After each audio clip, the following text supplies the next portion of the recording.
But the one thing I wanted to ask him was, I said, hey, do you remember when we were kids and sitting on your gas tank, did we see something in the sky? And his face went totally white. And he didn't even utter anything. He just nodded his head yes with a look of terror on his face. As my neighbor like gets right in my face and he goes, we, and he like this close to me. And he goes, we can't talk about this to anyone ever. And I go, okay. And I didn't, which is the bizarre thing about the whole story because I was big mouth. And then I when got you yelled at by my dad over it because I kept grilling him about it and it upset him. and then when So, you asked to look at the microfiche later on, for the record, in the archives of the paper, the paper is there, but that particular page is missing. that page is gone.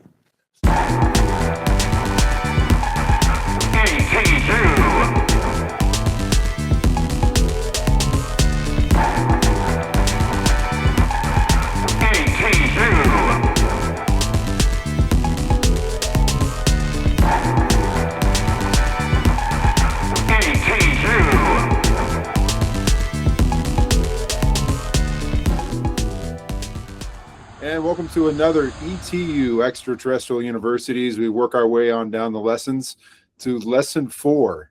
Or are we at lesson 5? I don't know. I'll defer to Tone on this one.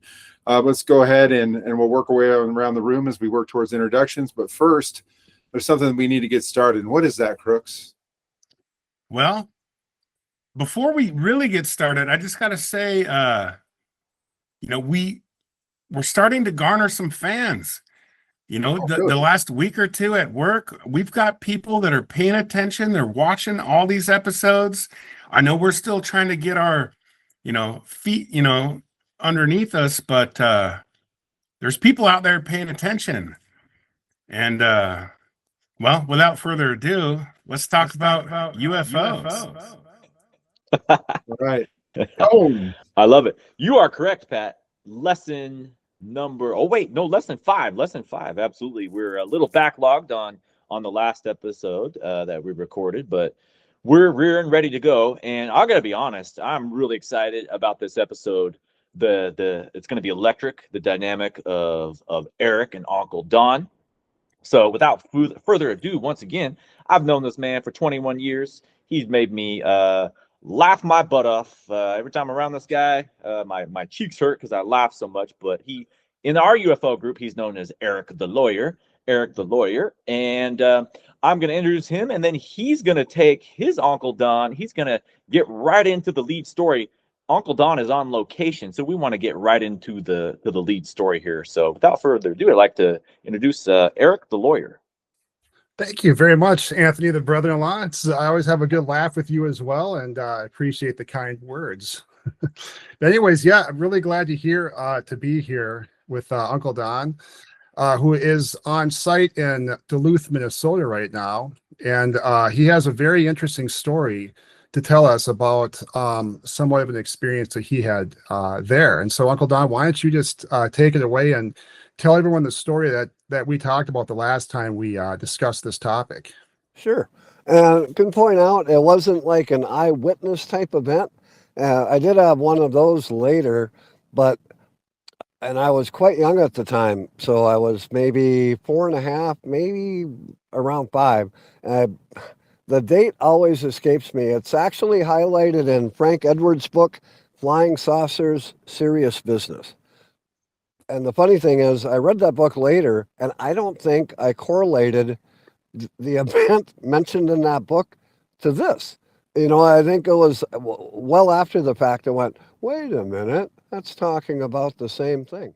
But the deal was there were 2 newspapers back then from the city of Duluth. So the morning paper was the Tribune, and the afternoon edition was called the Duluth Herald. Same company, just 2 editions. And my dad always took the Herald because he got home from work around 4 in the afternoon or so, and then the newspaper is pretty fresh. And the newspaper on this particular day, and I believe it's August 14th, 1965, I think it's in that ballpark. And like I said, it's mentioned in the Frank Edwards book, and it's more than likely chronicled in other events too, because there was a huge sighting a day or two ahead of this up where they tracked a bunch of UFOs in the Upper Peninsula of Michigan. And I think some people believe it's probably part of the same sighting. But the newspaper edition that day had a picture of like a series of discs in the sky. I don't remember if there was a jet there. I just remember it was a huge picture, like it was maybe a half a page, huge, with a big headline about UFOs something. And I could read a little bit. I hadn't gone to kindergarten yet, but I could read a little bit. And so I could kind of make out the headline, and I was really excited about this. And I'm like grilling my dad about it, and he's like, "Well, no, I don't know what that would be." And he wasn't real comfortable with the topic, and he was kind of flustered about it. And then the next day, the newspaper comes out and says, "Oh, the military base said it was just a training exercise." And in the Frank Edwards book, this is where I'm getting the headline from. He said it went out over the newswire. And the headline that went out was, uh, I believe it was Air Force jets scrambled after UFOs over Lake Superior. Something like that, or scrambled in vain. But anyway, the base commander comes out and says, "Yeah, it was a training exercise. It was no big deal." And my dad like plunks the paper down the next day and goes, "There, see, I told you it was explained." And I'm a little kid, and I go, "Well, what about the picture?" "Well, what are you talking about?" I go, "Well, that had a picture of like these discs. What were those?" "Well, I don't know." And then I kept peppering him with questions. Well, if it was training, what were they training? Were those? What were those? Well, I go, and finally my dad yells at me. I was like, "I don't know," and storms out of the room.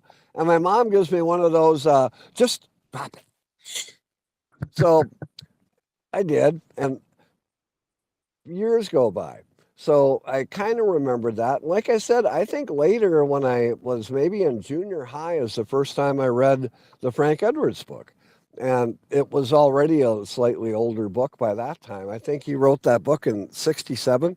And if nobody's read that book, it's, I think, an excellent early premiere on or primer on the whole topic, because it was treated seriously. In fact, the title of the book comes from a Air Force memo, and that was the headline of the memo: "Flying Saucers, Serious Business." That's where he took the title of the book from.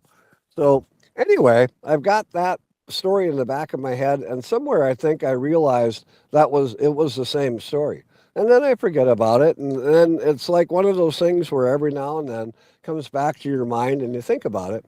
Now flash forward many years ahead, and I'm working at a TV station here in Duluth, and they had a summer intern front desk girl, and she's kind of cute. I used to talk to her a little bit, when you're going by and chit-chatting. And anyway, she was trying to come up with an idea for a subject for a paper that she was doing at school. And I said, "Can you write it on anything?" She goes, "Yeah." I said, "Well, I know something that might be interesting to write a story on." And I gave her that thumbnail sketch of that story.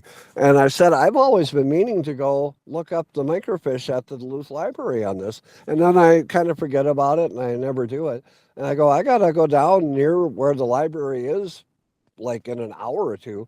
You want me just to check and take a look and let you know if the stuff is there and you could write a paper on that? That might be interesting." "Yeah, that'd be great." So I did. So I went to the library, and there again, couldn't remember the exact date, just remembered August 65. So I grabbed a tray of microfiche and started rolling through it. And the interesting thing was I found, they talk about that these things happen in flaks. Well, there were a bunch of sightings in the paper in Minneapolis around that time. And then later, I think I got a hold of some actual clippings that the library had in a folder. I think this is where it was, but it might have been in that microfiche also, because there was a super interesting story that I found maybe it wasn't a microfiche, but so Duluth is right on the border of Wisconsin. So, for instance, I live in Superior, Wisconsin, directly opposite where I'm sitting right now on the other side of the harbor and not too far from the lake over there. And there's two entries. Superior has the natural harbor. That bridge I showed you earlier, the talk is the city elders in Duluth around the turn of the century went down with a bunch of citizens and hand dug this peninsula that's there to allow lake water in so they could claim we had a harbor as well. So Superior couldn't claim the only harbor for the Twin Ports, and which wouldn't have been the Twin Ports at that time. That created the Twin Ports. So, and Duluth ended up being the bigger entry of the two. And well, I got lost where I was at. Oh, microfiche. So on the Superior side, there was a story of a guy that called the local, I think, sheriff's department and said there was something in the lake. And this was like within a week either side of the event when I finally found it. And he's calling these sheriffs over to an area just outside of Superior, and he's pointing at the water. He had called him and got him there, and he went out with them, and he's really upset. And the sheriff's deputies are describing this in the story. And the interesting thing I found was the sheriff's deputies never said the guy was drunk. They never made it appear that he was a nut. They just said he could see something in the water that they couldn't. And this guy's really upset that they couldn't see it. And he said it was submerged and lit up. And that was the story. And then they wrote a report about it. Oh, real quick, were the sheriffs with him when he was seeing this? And they just could. Yep, they were with him, and he had reported it. He had seen it earlier. I don't remember if he saw something go in the water, but he had seen something in the water. Called the sheriff's department. They came out. He sees it. They don't, and he's like really. And he's credible, right? You mentioned that before. He's credible. He's not intoxicated. He's a credible guy, right? The way the article is written, they didn't make him sound like a nut, and the sheriff's deputies did not paint him that way. They said, he's seeing something, we don't know what he's seeing. And I just found it interesting. I'd never heard a story similar to that. So anyway, I'm still searching for the story on the microfiche, and I all of a sudden came across the retraction that the Air Force commander did. And I go, whoa, okay. So I found that. So now I backtrack and go to I'm looking for the front page of the paper the day before, and I found page 2. And then I found the last page of the paper the day before. There's no page for the front page. It wasn't recorded. So just everyone, so you recall seeing this article in the paper when you were a kid, and there was pictures of discs, and then I when got yelled at by my dad over it because I kept grilling him about it, and it upset him. And then when you said, look at the microfiche later on, for the record, in the archives of the paper, the paper is there, but that particular page is missing. That page is gone. So I used to work in, like, when I first started in broadcasting, I worked in news, and I had an understanding of how the newspaper worked. And at that time, they still had what they call a morgue, which is the archives the paper itself keeps. And they keep physical copies, hard bind them for the whole year, like these great big bound books they keep on file. And the thing is, the Tribune Herald were the newspaper of record for the city of Duluth. I think legally they have to keep everything. They're the newspaper of record. I think it's illegal to not keep every page of the paper. So anyway, I went back to work, and I told the girl at the desk, I go, it's kind of weird. And I mentioned what happened. I said, I'm going to dig a little deeper. So I went back to my office, and I called up the newspaper and asked for the morgue. And I got a lady on the phone. And I said, I didn't tell her I didn't work. At that time, I didn't work in news. I did something else. And anyway, I just said, hi, I'm Donn Hanson from WDIO TV. And I'm just curious. I said, if you can at some point let me know what's on the front page of the newspaper, August 5th, 1965, or, whatever because I knew the date then. Like I said, it might be the 14th. But anyway, she goes, oh, certainly I can do that. So I thanked her and hung up, and I thought, maybe in a month, maybe I'll hear back from this gal. And in less than an hour, I got a call back, and it's that woman, and she goes, uh, "What was it you were looking for?" And I said, "Well, there was a headline that said." Air Force jets scramble in vain after UFOs over Lake Superior. As thousands watch, I think was the full title. I go, what did you find? She goes, I didn't find anything. That page is missing. And I go, well, that's interesting. Is that usual? No. She goes, I've never run across that.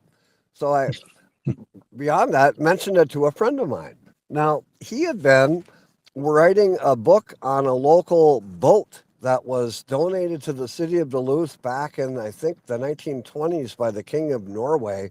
And it had been kept in a park here forever. And Duluth was supposed to keep this boat up. It was a replica of a Viking longboat or something. And so anyway, they were trying to refurbish it because it had gotten in ill repair and it had been left out in the weather and it was rotten. And my friend was on the committee to help restore this boat. And then he wrote a book about the history of this ship from Norway and everything. And so he had spent hours upon hours doing research at the library, and he knew the head librarian really well because she had helped him research. And I mentioned this to him, and he goes, well, I can find out about that. He goes, that's pretty cool. So he goes to the library, talks to the head librarian. They look up the same thing I tried finding. And they first went to the microfiche, confirmed it's not in the records. And she goes, well, that's weird. She goes, well, there's other sources. She goes, we'll find that. So she ended up checking the university archives. I think the state has an archive. There's a couple of other archives she checked. It's missing from every one of them. And my friend goes, she got pretty freaked out about the whole thing. She goes, what's going on? Like that's unheard of. This is missing. And I think it's missing because it had the photo. Yeah. If it was just the article, they could dismiss it. The other weird thing about the whole thing is every now and then I will ask people who, I didn't live in Duluth. I lived up the shore in Two Harbors. So about 30 miles north of Duluth. But I've known people in Duluth, and then especially when I worked in the media, I'd ask people just every now and then about that event. Hey, do you remember? You would think if thousands of people had stood on their yard or on their porch and watched Air Force jets scramble for a couple of hours in broad daylight for, I think it was like 5 discs in a V formation, and they couldn't catch them. They would get too close to the quadrant where the disc formation was, and the whole thing would move. And I've got somebody who claims they did witness it. And it was a guy I went to high school with whose grandmother lived on the hillside. That's the only person I've ever come across that I've ever asked who had any recollection personally of that event. And he claimed they were at his grandmother's house on the hillside, which is just back of where I am, maybe 10 blocks. So the whole hillside, Duluth, behind me, behind the harbor, is a hill. And then at the top of the hill, it plateaus and goes out. But Duluth is built on the edge of a hill. And so they said they're used to hearing the Air Force jet scramble because Duluth was a NORAD base back then. And if they were training or whatever, they'd hear jets. But this one particular day, they said they're at their grandmother's house. Their parents were there and the kids. And the jets were so low and such a steep climb, he said his grandmother's house, the dishes rattled. It's like it shook the house slightly. And his dad goes, that's not a normal thing. He goes, that's, can't be a training. And they ran outside to see what it was going on. And this guy I went to school with claimed they witnessed it and watched it. And what he said was the jets would move close to the V formation of these discs, and then the entire set of discs would go zip, move, and then the jets would veer off to them, and then the whole V formation would go whoop. And that went on for, like, according to the Frank Edwards thing, I think a couple of hours in the afternoon. It would be a way bigger sighting than the Phoenix Lights because it was in broad daylight. Wow. It's almost too bad you can't find the photographer who took the picture of the reporter. I talked to a photographer from the Trib, but he's one of those that just completely poo-poos the entire subject.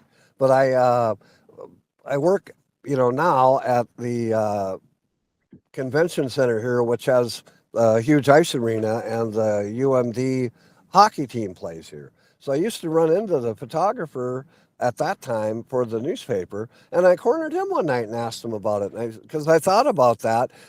I'll bet you anything, the original photographer kept a print. I bet you anything he did. And I said, can you look up and find out who took that picture? And I described the thumbnail of the whole thing again. He goes, well, if they said it was a training exercise, that's all it was. I go, but there was a photo. One of you guys, whoever was working back then, I said, I'll bet you anything they kept that photo. No, I don't think so. I never heard back from him. He said he'd look into it, and I'd bump into him again later, and he never said anything. I don't even know if he ever bothered to look. That's interesting. Dang, that's crazy. That article and picture is not showing up consistently across the board. That's unreal. Yeah, Well, that's they what were, most on when Eric shared your version of the story with me. I was like, whoa, that's unbelievable. well, they were But I super think it happened. efficient. Yeah, at clearing out any trace evidence of that story. That's what I find interesting. They couldn't clear the newswire, and that's what Frank Edwards reports on. It's that went out like over the AP or the UPI, one of the two news services, as and became a story mentioned nationally.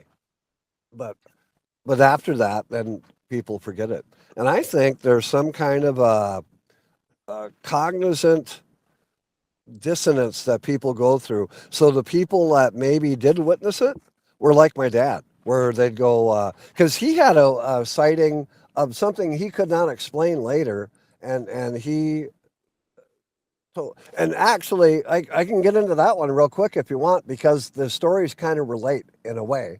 And that is when I went to school in Minneapolis later, so this would be in like 77. I came back for a weekend, and the Perseids, the meteor showers, were supposed to be out that night. And so whatever time of season that was, I want to say it would be around October, somewhere around there. And we had a house out in the country, and it's very dark, and it's fairly easy to, sky watch and see stars. And if there's meteor showers, you got a pretty good view out there because there's no light pollution. And so my dad had remembered he was getting ready to go to bed about midnight after the night show went off the air. And the news talked about the Perseids that night. So he thought, I'm going to go out and take a look. So he went out and stood on our back deck and got up on the bench and held onto the house to steady himself to get a even better view over I think we had a tree in the yard, and I think because they said the northeast, I think, was the best spot to look. And so to get his best angle apart from tree branches, he stood up and looked over the eave of the house and grabbed the house. And he said, I didn't see a single meteor at all. He goes, but all of a sudden I noticed what I thought at first was a star just tracking like eastward. And we could see satellites out there. So, I mean, we'd see them. And every now and then when I was growing up, you'd see something, you go, whoa, what's that? But it would just, track. And go out a distance, and it's like, okay, it's a satellite. And that's what Dad thinks he's watching. But he said then it stopped, and then it went backwards. And then he's like, what the heck? He'd never seen a satellite reverse course before. Then it stopped and came back again. And it did that a number of times. And then all of a sudden, it zipped straight up out of sight in a flash. And now he's totally perplexed, and he's still watching the blank sky. And then it came whoop, back down and started going left and right again. So that's what he described that to me the next morning. And I thought, well, that's super interesting. So later that afternoon, I wanted him to repeat the story, just so I planted what he had told me correctly. And he goes, oh, I didn't see nothing. And he absolutely would never talk about it again. So here's the interesting thing. A good friend of mine's brother worked at the newspaper. And I had told this friend all about the story of trying to find the microfiche and that. And his brother worked in the advertising department, but had worked at the paper for a long time. And anyway, through my friend, his brother hears the story and he goes, that's kind of cool. So he mentions it to one of the reporters, goes, hey. So this is long before I ever talked to the photographer too. So this is maybe, I don't know, 10, 15 years after I initially tried finding the microfiche.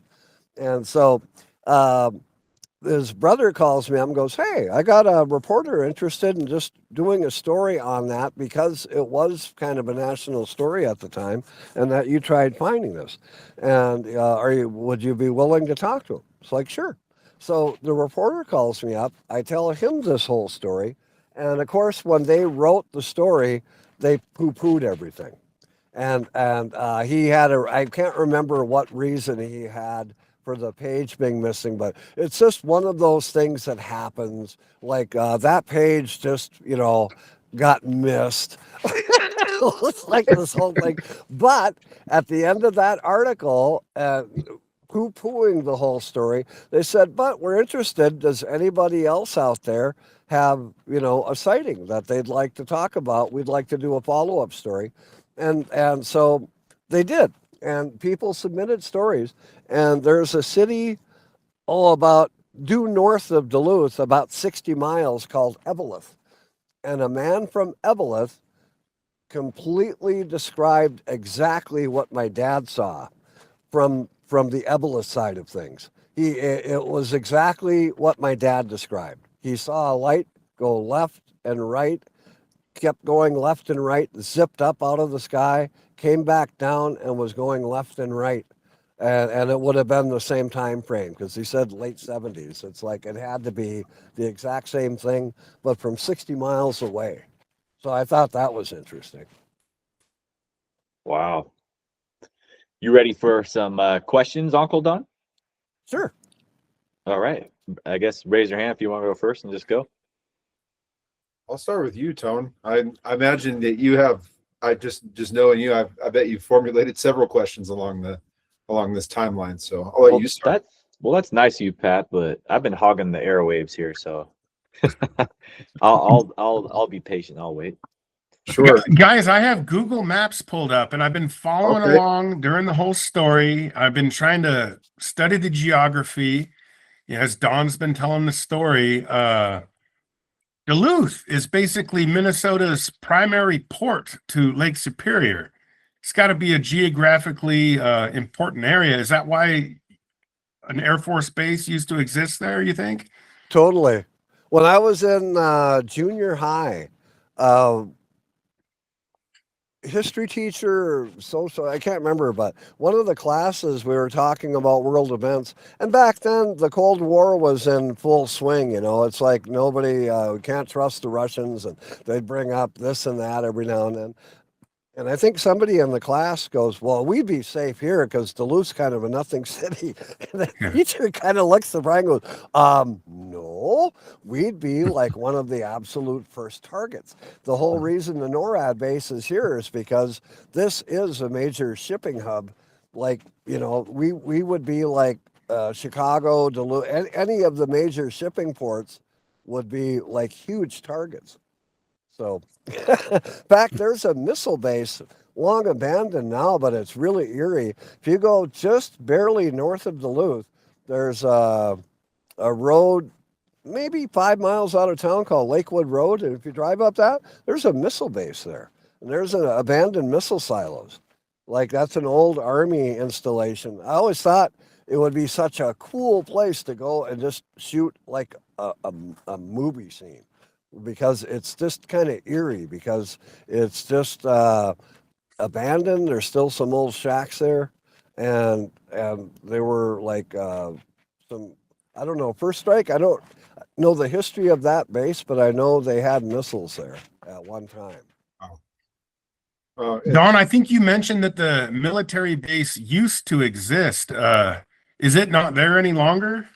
They still have an Air National Guard, but I think NORAD, I don't think it's called NORAD anymore, or when they restructured all of that. Because Minot, I think North Dakota was part of NORAD, Duluth, they were all the strategic NORAD bases, and there may be something still called NORAD, but it's not configured the same. And the way they talk, it's Duluth is just an Air National Guard base now. Whether that's true or not, maybe it's more strategic than that, and that's the public persona, but I don't know. So yeah, there is still an Air National Guard base here. And how big was Duluth back then in comparison to today? Because it hovers somewhere close to 90,000 currently, right? Yeah, Duluth had one of the cities that it claimed as part of its borders back then de-annexed itself. There's a city on the border of Duluth called Hermantown, and that had been considered part of Duluth, and they became their own township. And so Duluth dropped down to like 80, 90. It was always around 100,000. So between the kitchen communities that are immediately adjacent to Duluth, it's kind of for a long, long time centered around roughly 100,000 people. And it's just, but numbers dropped, and the way they rate things. I know when I was in the broadcast business, that hit them because when Duluth was 100,000, that means they're in a certain market of cities 100,000 or more. And when it dropped, then all the radio and TV stations were now in a lower tier. However, the ratings are based and how they can charge advertising dollars. Yeah, no, I find all that interesting. I worked in television for a few years as a video editor, and so news has always been interesting to me. And they said when you worked in news, I was like, oh man, I'm excited to talk to Uncle Donn for a lot of reasons, but this is one of them. What was your role within the television station that you were at? When I got into TV work, it was commercial writing and producing. Oh, When I awesome. started in broadcasting, I went to school for broadcasting right out of high school because I knew I didn't want to go to college. It would be a complete waste of money. And I went to, there was, at the time, highly rated school in Minneapolis called Brown Institute.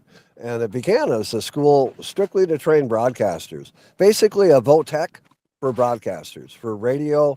And then they added a TV course, which I took and set the lowest bar they would ever accept and still run you and claim you got through the course.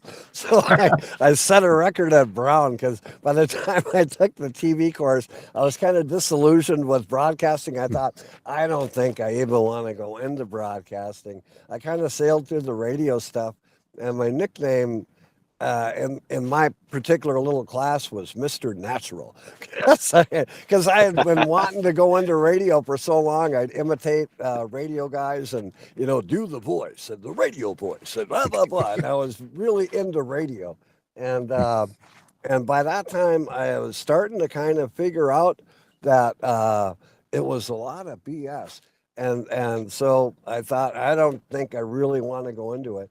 And that began with really my first day of school, because not until we got in and we're all set to start class, and our first lecturer was a great teacher, but he goes, well, I hope you're all prepared now. If you're going into radio, if you want to get a raise, you've got to get a U-Haul because you cannot stay in one place and expect a raise. The way radio works, you go to a little town somewhere, you work your way up, you start sending out tapes, then you pack up everything and move. And I'm thinking, I just want to work in Duluth. My whole plan was go to school, learn broadcasting, come back, get hired at one of the local stations, and I just wanted to be here. So I thought, well, that's crap. So it's like I ended up I finished school and, like I said, set the bar.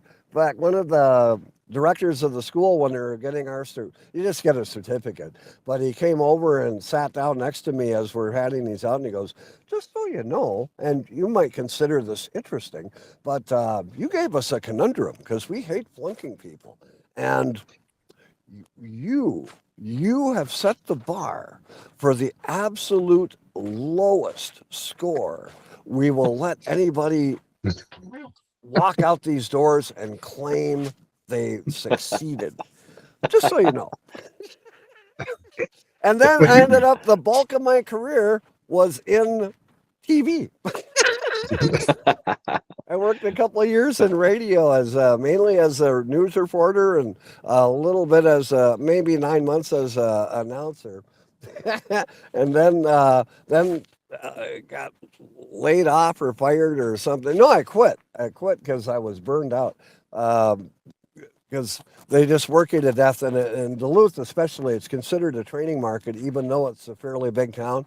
So the stations all colluded back then. It actually pays better for the people starting now, but the people now are all morons. And broadcasting in general, I haven't turned on my TV in, I think, 10 years. I quit watching that. I barely listen to radio. For me, it's unlistenable because it's strictly agenda driven, and there's no actual thought in much of anything. And even things that like I'm kind of conservative, and I used to watch Fox. Even Fox, I just quit watching everything. Yeah, you're in the right place, Don. I think more folks, we've talked about this on previous shows, are turning to alternative media just because of that very reason. But Well, you have to. The thing is, especially working in business, and like I said, I did not go to school, so I didn't get trained in journalism. I learned on the job, and I had an idea of what you ask questions, and I wasn't by far the greatest, but I was, I think, pretty accurate with what I did. My biggest failure as a reporter was Walter Mondale. So he's from Minnesota, okay? So he's in town, and it was after he was vice president, but he's got a full Secret Service detail. And he's just like Mondale, and we had a congressman back then named Jim Oberstar that was ensconced and forever here. And anytime they had a press conference, the media would slavishly go and report on everything they did, no matter what it was. So anyway, I wasn't even a big deal that Mondale was here for, but I ended up in the back of the room, and I'm next to a guy in a suit, and I'm like talking to him briefly, and then I realized he's one of the Secret Service detail, and I go, "Well, you must have a pretty interesting life," and he just kind of gave me a quizzical look. He goes, "Oh no," he goes, "It's not nearly as exciting as you might think." And I kind of dropped it, and I didn't want to pester him. That's where I knew later. I thought, I'll bet you he would have given me an interview, and I could have done a human interest story on, you know, the day-to-day life of the Secret Service guy without giving me any great detail. It would have been a great story, but I didn't think about it right then. It was like later, like the next day when I'm like compiling stuff and doing the story on Mondale, I thought, that would have been a great story, and I like didn't even pursue it. I go, well, I'm not really a journalist, maybe, but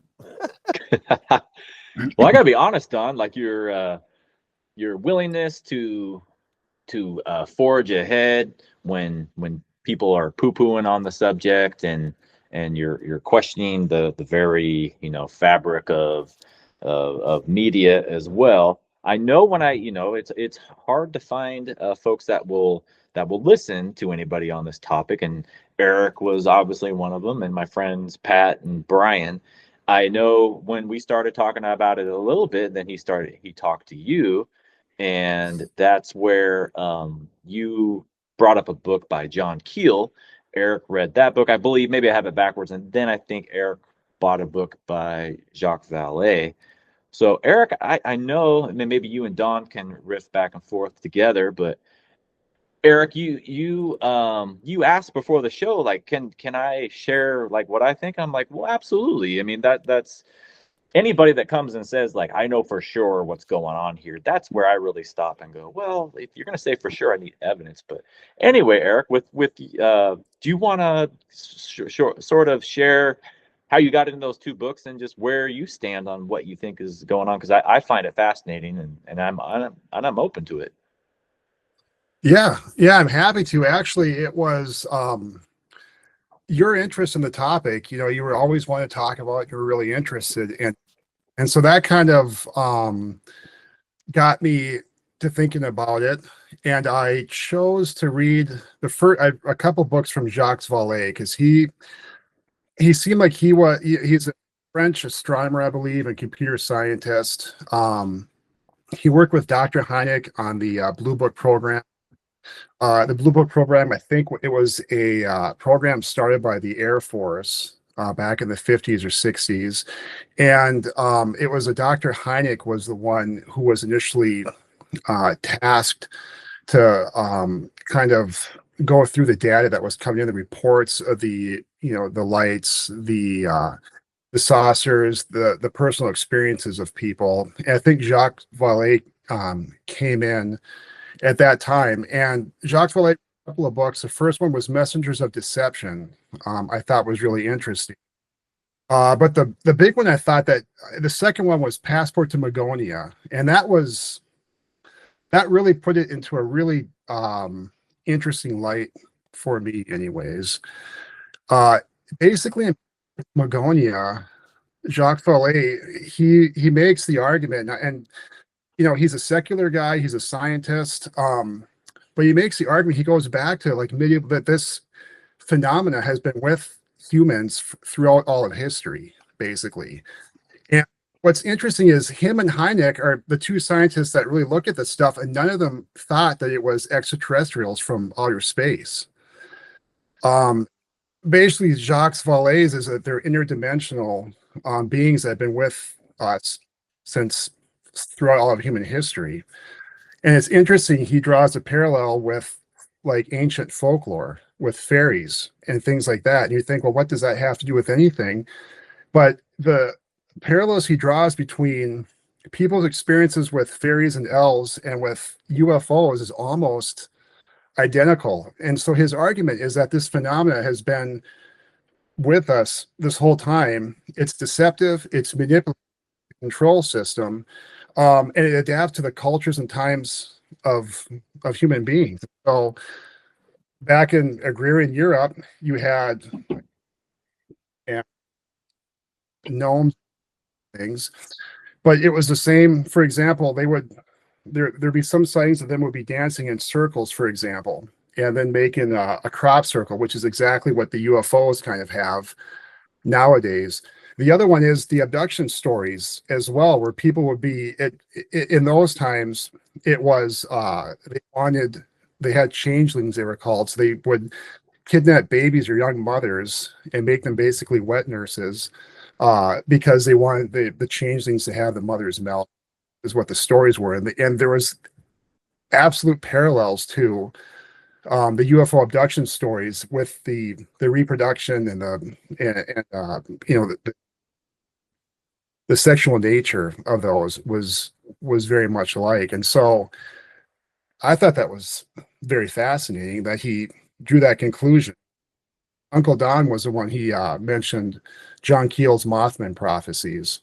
And so I read that place, thinking of in West Virginia in the 60s, and it was other experiences these people are having. There was and with paranormal activities happening and things like that. And just where I'm coming from, I'm a Catholic, and the best way that it seemed the perfect way to fit this phenomena was it coincides perfect.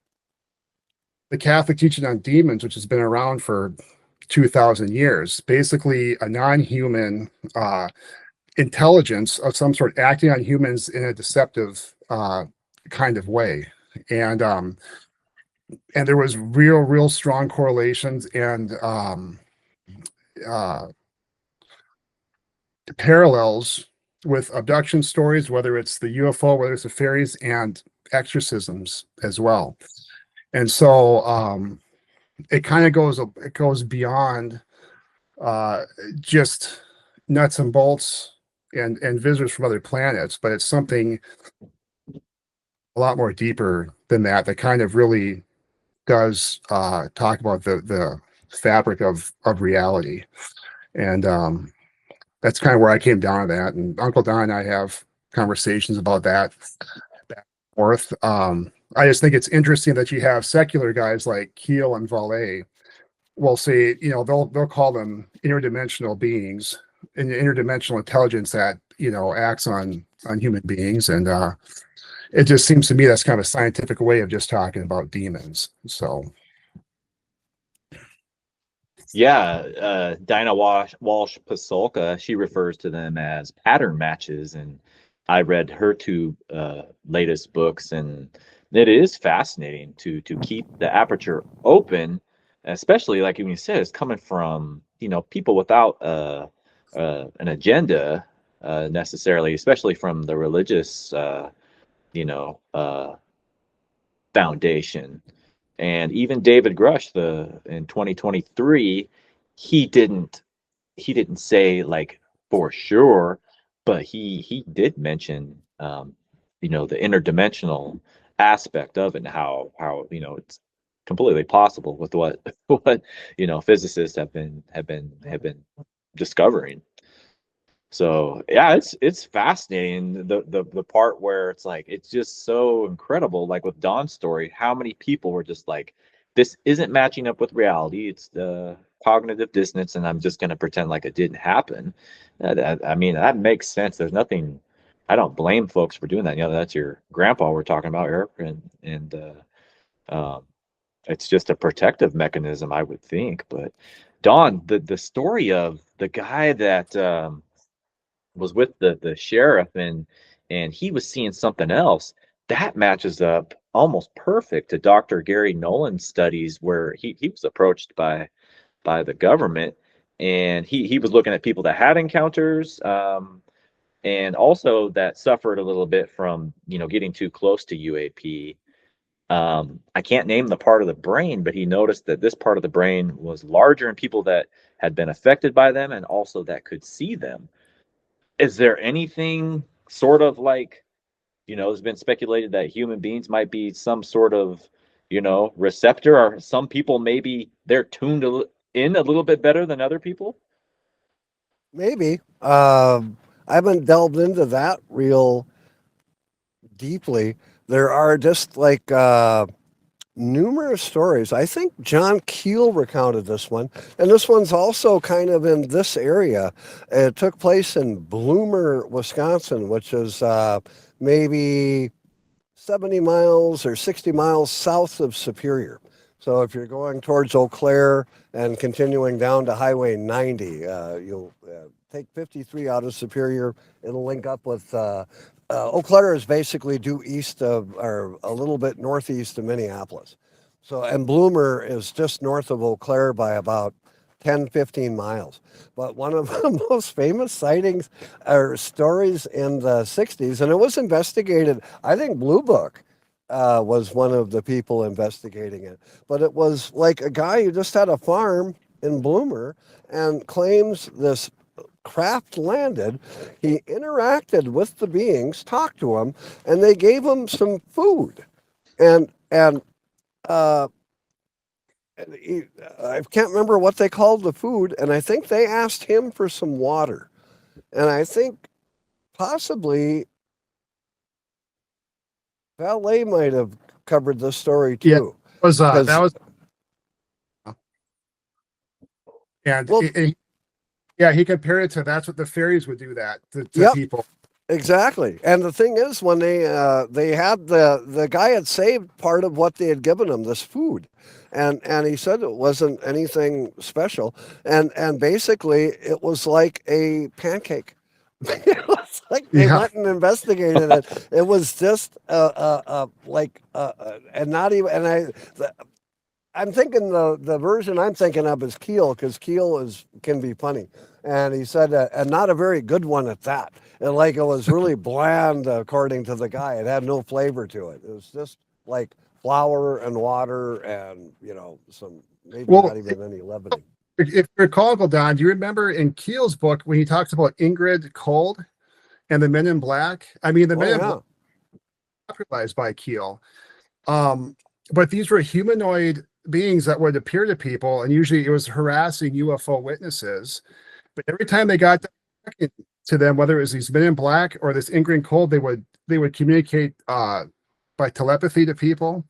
They would kind of tell them hidden knowledge, and then people always had these after they're were done talking to them or seeing them. They always had some kind of paranormal or similar kind of events happen to them afterwards. oh, the Men in Black are totally bizarre, and they're not uniform. So I think possibly the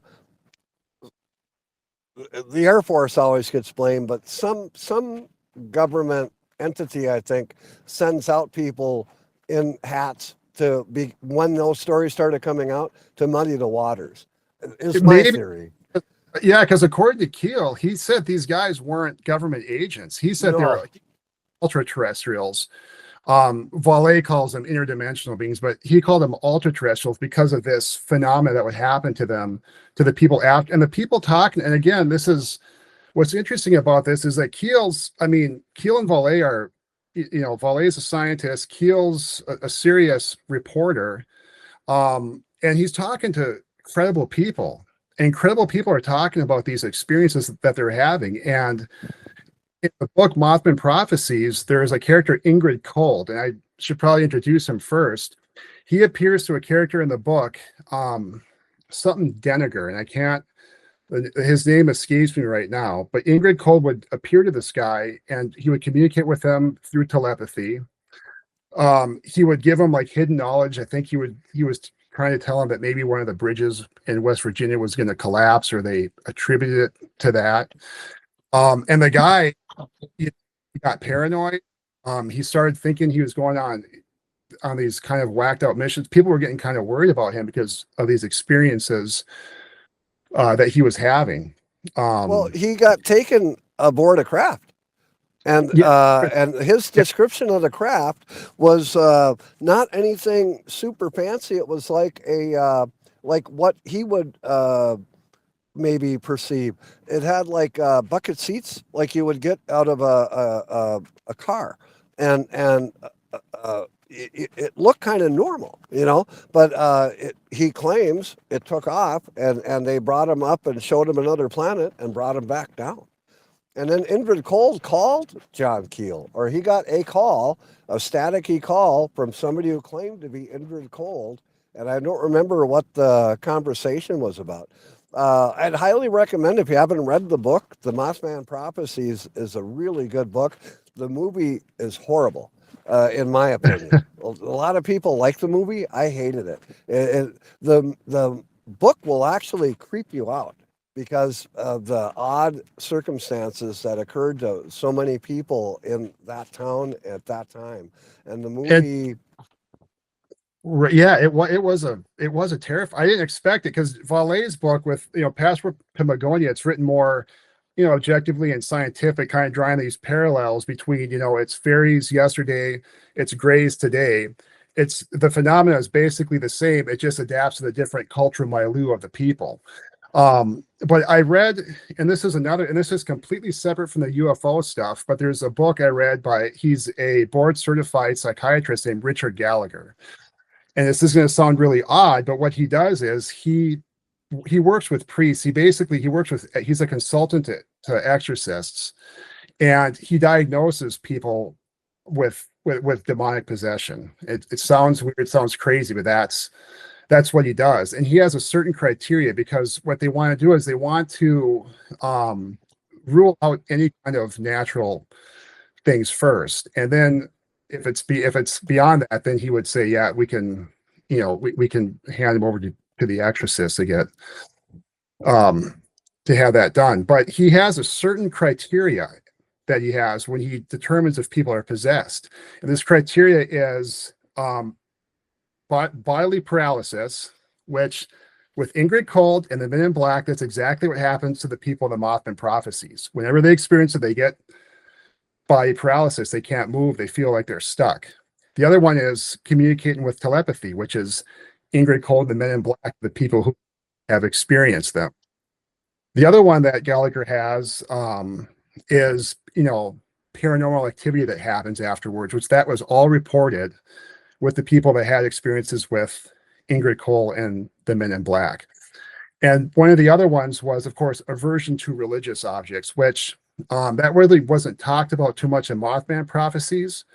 But interestingly enough, with Whitley Strieber, I believe, he talked about when in his abduction stories, when he started talking about like Christ or religious stuff, the aliens would shy away at that point.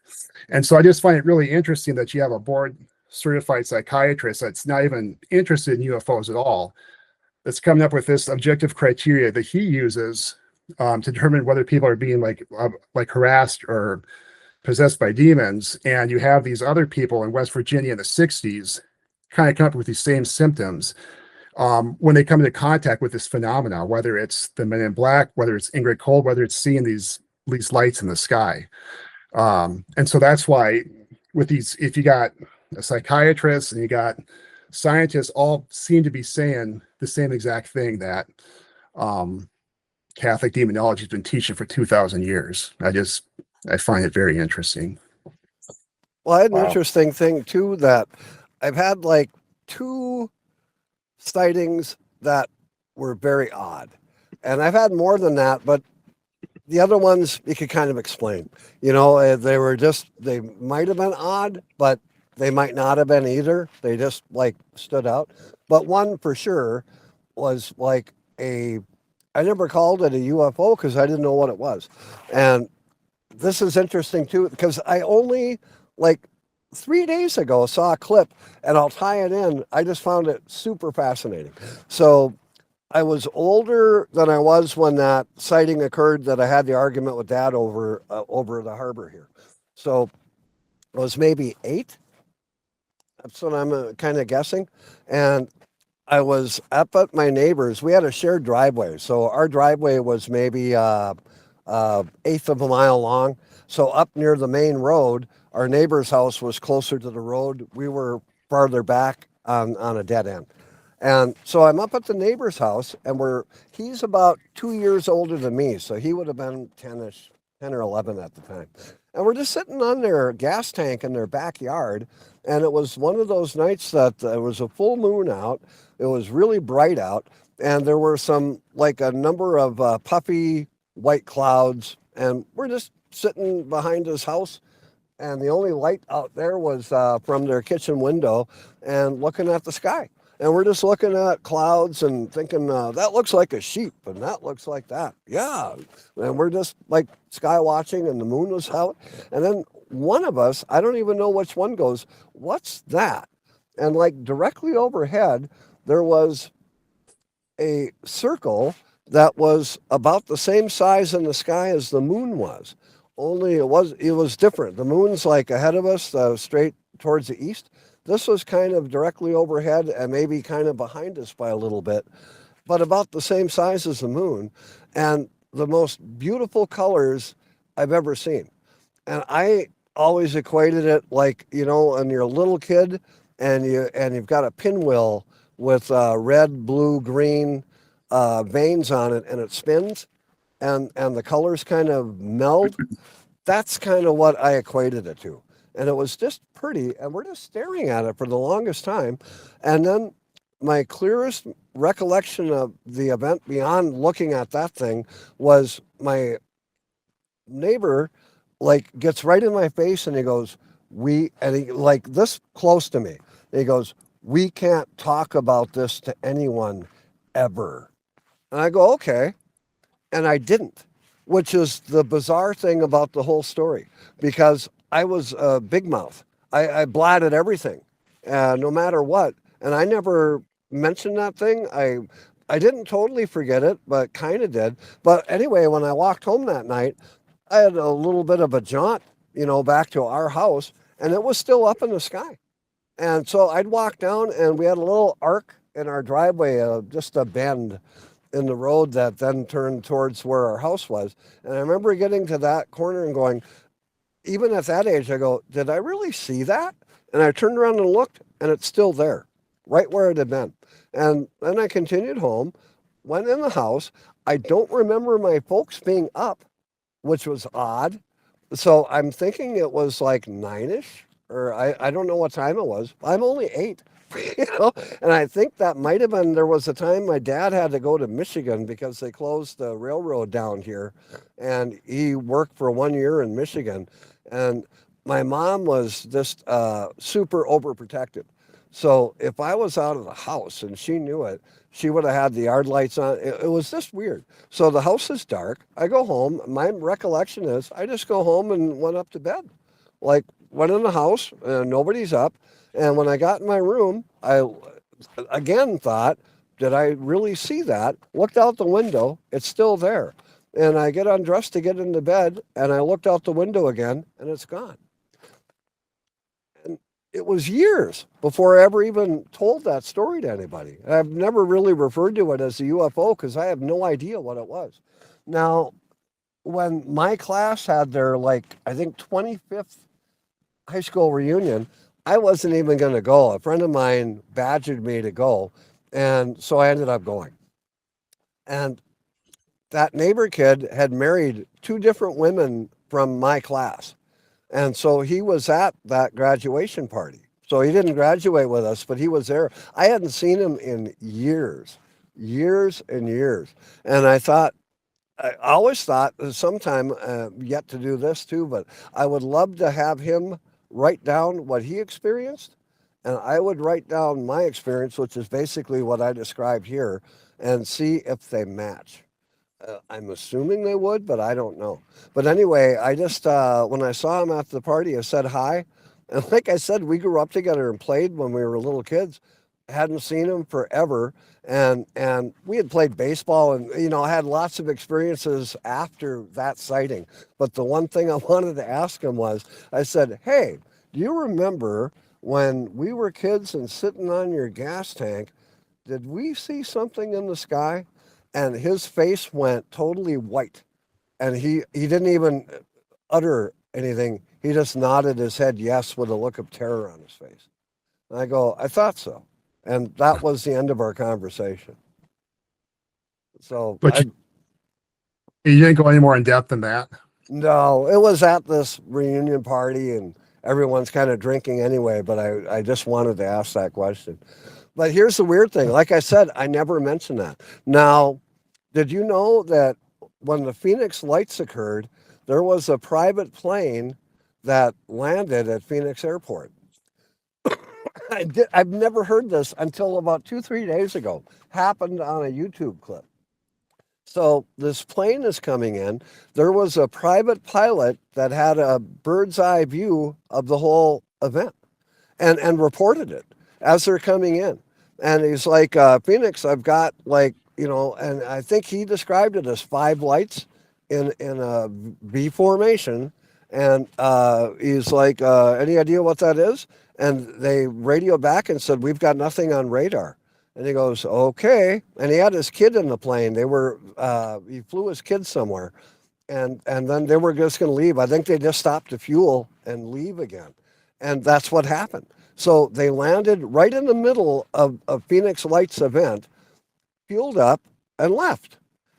And then never mentioned it to anybody. I don't think he even discussed it with his kid. And then a couple years later, he's watching a story about the Phoenix Lights. And they happen to mention, there's a report of a private pilot and citing it and reporting it. And when he watched the news report, he goes, oh my God, that was me. And then it all came back to him. And you know who that pilot was? Kurt Russell. And Kurt Russell's wrap up to the story was, he goes, the weirdest thing about the whole thing to me wasn't the fact I saw it. It's the fact I never mentioned it and forgot about it until I watched a special about the Phoenix Lights later. And that's kind of that thing with me and my neighbor. I have no clue how much time elapsed. I don't know, if we had missing, I have no clue. I have no idea. But just super pretty, the most beautiful thing I've ever seen in the sky, about the same size as the moon relative, and it hung there for quite a while. And here's the last interesting thing I ever cited that I just thought was odd, and the timing of it was odd, and there again, it brings synchronicity into it, and that's flash forward years later. It's now like the mid 90s, and I bought a house on the bottom of the hillside in the west end of Duluth, and there's a undeveloped plateau at that time, and I'm on the dead end, and I bought that house specifically because I had a big dog, and right out my door I've got a great spot to walk the dog. Now directly above that plateau of the hillside is what's called Skyline Drive. It's just a road that runs the whole course of the top edge of the hillside of Duluth from one end to the other. It's about 25-mile long stretch of road, super scenic. It's a huge tourist attraction for people here. And there's still more hill above Skyline, and then the hill plateaus off. So I'm on the lower plateau. I bring my dog up there almost every day. And this one afternoon, I hear a helicopter. And it's like, wow, helicopter. And I turn around and look where the sound's coming. And this black helicopter comes right over the treetops of the top over Skyline Drive, comes in low. I could see the pilot. It was like, I don't know, 50 feet above me, like something like that. And there's no markings on the helicopter. And I'm just watching this thing. And like I said, I could clearly see the pilot. He had one of those helmets on with the dark drop visors. And I could see the bottom of his jaw and face. And he just like zipped past me, went out over the harbor here. And I just watched it fly off. And no markings or nothing. And I go, that's really weird. And that's as much as I thought about it then. And that would, let's say that was a Friday or a Saturday. On the following either Monday or Tuesday, I was an avid listener to Coast when Art Bell hosted it. I try not even to miss it. I've always been a night owl, love Coast to Coast with Art Bell. And what's the topic? Black helicopters. I'd never heard of them before. And for a while, there was a spate, like for, I don't know, a year or 2 years. Black helicopter. I never saw another one, but prior to ever even hearing about him, I see one. And then there's a story on Art Bell, and they're digging deep into it. And then black helicopter stories are popping up for the next couple of years. I haven't heard one in years now. I don't know if that's still now it's drones. So now you hear about like the drones on the East Coast that occurred in New Jersey. That was interesting, but I haven't heard any black helicopter stories for years. But in the mid 90s, for a little while, they were a hot topic. Wow, man, this is awesome. I have a feeling this could even potentially be 2 episodes. I don't know. Normally I just wanted you to keep going because you're telling some great stories, and I feel like this is going to be maybe the first of many appearances here. I hope. Uncle Donn, I think it'd be a lot of fun to have you back. Same thing with you, Eric. It's been pretty awesome. Oh, I'm game. All right. All right, that's fantastic. As we kind of look to wrap up here right now, we're running in the hour 10 range, which, man, it shows you I feel like the depth of audience too, that you can talk about these topics, because what's been interesting is from the first one to now, and especially as I get a chance to talk to Anthony and Tone and Crooks more about this, is that all of these kind of have in common. So everything you've talked about, Uncle Donn, to what you've talked about, Eric, there's been overlap amongst all those episodes. in one way or another. And I find that fascinating. So as we go on, I'm curious to see what additional guests will say as they kind of, it almost comes full circle every time. It definitely seems like that. Yeah, absolutely. Yeah, there's some kind of element that ends up present in the next episode. And so I'm really curious to see where we go from there. So, man, it's been an absolute pleasure to have both of you guys on today. We appreciate you coming on and taking the time. Well, appreciate the invite and nice meeting you guys. Yeah, it's very nice to meet you. And I look forward to the next one down the road, because it'll be definitely a lot of fun. I'm learning a ton. I've kind of told myself I come in here as the, a UAP novice, so to speak. And I learn a ton every episode. Well, I like I said, it wasn't. I read some books on it, and so I consider myself a novice at it as well. So Uncle Donn, since I was a kid, before when he was a kid, so he's a veteran at it. Veteran at reading of it, but definitely not an expert. Like I wouldn't call myself a researcher, but I'm relatively well read on the topic. Yeah, could we call you a seasoned observer? Yeah, that would probably be as good as anything. Awesome. Well, yeah, thanks, great guys. story, Don. I found it really interesting that there was seemingly a coordinated effort to, deny or just erase that this story ever took place. With the newspaper clippings and everything just having gone, missing. It seems like a deviation from how the authorities handled it almost 20 years earlier with Roswell, where, they initially claimed that they'd found a flying saucer and then tried to spin the story that it was in fact just a downed weather balloon. But, this Duluth story was just erased off the map. So yeah, totally. Yeah, different strategy there. Roswell wasn't even known until I think the 90s. Yeah. I think it was Jerome Corsi, was that who wrote the book on Roswell and first brought it to light. And then it's after that the Air Force came out with several stories about what Roswell was all about. It's like the the balloon was the initial thing, and that is the first excuse they gave at the time and buried it. But then there was like we're testing these dummies, and that was the bodies. And I don't know. As far as I'm concerned, it's a real possibility. I've heard more than one researcher think that whatever was in Roswell was possibly the Nazis who escaped from Germany that went to Argentina and continued their own development and were showing the world what they had. And, and they tie it into the flap over the Washington, D.C. Capitol in, I think, 1950. And they might even relate the Roswell thing to the Battle of L.A., where they were actually like shooting from the ground with like surface-to-air missiles at a flak of UFOs that were over LA, and that was in the early 50s as well. Wow. Yeah, it's such a great topic, man. We've got endless material for future episodes, I think.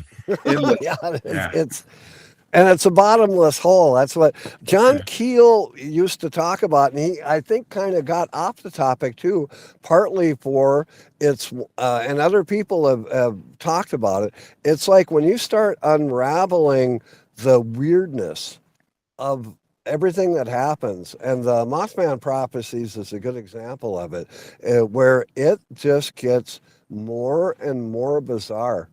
If you're able to track down, it might be on YouTube, but there was one episode of The X-Files that kind of really beautifully illustrated how weird the entire topic can get. And it was one with Charles Nelson Riley as the actor, and he played a like Whitley Strieber type of character who wrote books about UFOs, and the character's name was Jose Chung. And that's in the title. It was something about Jose Chung, and the episode starts out with a couple of young, like a boyfriend, girlfriend at a overlook, and an alien comes up to their car, and they're taken hostage. But while the alien is taking them hostage, this other bigger, scarier alien comes and takes them all hostage. they're in a cage, and the original alien is smoking a cigarette and going, "This can't be happening. This can't be happening." And then everything about it is just bizarre. And there's multiple witnesses of the same event giving different stories. It's one of the best X-Files out there, as far as like covering how bizarre the UFO topic can get. But something Jose Chung, I think if you just look on that on YouTube, that might bring up the title of the episode if it's posted. It's worth the watch. Oh, we'll add it to the list of topics and things to talk about. Because we've had where we'll put a clip on and we'll watch it, together and then talk about it. So I would say that's when we get added to the list as we work our way towards it. The YouTube is a treasure trove of information. Totally. For sure. All right. Well, I think that's probably a good time to wrap things up, guys. I appreciate you taking the time to come in. And what have we done today, Crooks? Well, we heard a fantastic story, never told on YouTube, as far as I understand, this Duluth phenomenon that happened 60 years ago. So we were delighted to hear that story, Donn. I appreciate that. Yeah, and for future, when we have you back on, I'd like to talk more about is there a link between when you think of all of the, known of as just so many different lakes and bodies of water, is there a link to that? And maybe that's something we explore on the next one. I think people have explored that a bit. There's a few books out about the Great Lakes. There was one, I don't remember the author, but there was one book out in the early 80s called The Great Lakes Triangle. And he highlighted bizarre events that happened in Lake Superior, Lake Michigan, Lake Huron. And there was just a story. There's a woman on YouTube that does something called Spooky Scary Story Time. It might have been her, or there's another woman that does similar. One of those two had a very odd story, I think, that occurred in Lake Huron, a bizarro disappearance. So, yeah, stuff happens, definitely.